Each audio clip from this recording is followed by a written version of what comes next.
Unang bisita. Unang bisita. Unang bisita. Ay, Tawag dyan, early bird. Always. Early bird. ayan, fish. Ayan, ihaw-ihaw. Grill shrimp pala ginawa doon, sabi niya. Oh, sarap ng hipon. Calamares. Ano ba yun?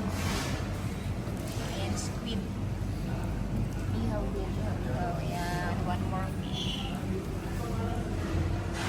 Bigla ko na po ito.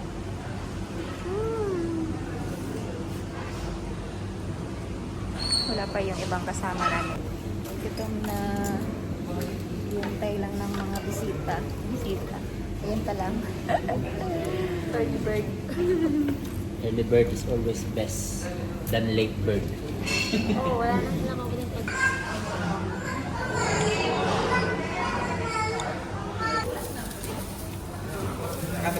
So, dito na yan. Hindi na yung nakatiis. Nakakain ako kasi eh. Hindi ko sa alam eh. Kaya kasi, Dito. Ano lang ka? Oo, sa'yo yan. Hindi na ba kumuha na rice? Oo, sige na, kain na tayo. Kain, guys. Gano'n lang yan kuya kasi Sila lang yung pumunta. Char. Dito. Yeah. Kalbo na. Kalbo na, kalbo. Wow, masaya. Tama ko ba sa meta? Ito na nga, kalubasa. Ayan, tuntugan na. Busog.